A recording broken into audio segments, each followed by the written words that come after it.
बरगढ़ जिला अतापिरा ब्लॉक अंतर्गत पहाड़ सिगड़ा लाल डोलेश्वर सरकारी नोडाल उच्च प्राथमिक विद्यालय वार्षिक उत्सव अनुष्ठित हो जाए।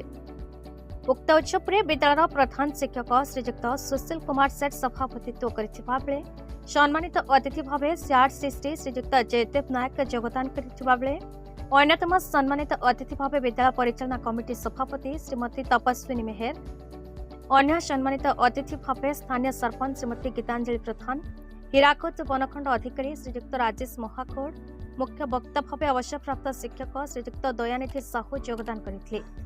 वरिष्ठ शिक्षयित्री श्रीमती सौदामिनी साहू विवरणी वचन करथिबा बेले श्रीमती प्रभाती प्रधान धन्यवाद अर्पण करथिले। सभा परे परे पुरस्कार प्रदान करा जायतला। जेमने नवोदय ओएफी तथा विभिन्न क्षेत्र में उत्तीर्ण होइथिले सेमानकु शाइनिंग स्टार अवार्ड रे सम्मानित करा जायतला।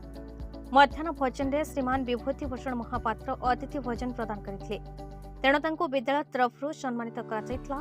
ए कार्यक्रम रे शिक्षक श्री देवानंद साहू, शिक्षयित्री श्रीमती पुष्पांजलि प्रधान, श्रीमती गीतांजलि राय, सुश्री चांदिनी माझी प्रमुख साहाय्य करथिले। बरगढ़ जिलारू टिकेलाल त्रिपाठी रिपोर्ट, भारत न्यूज।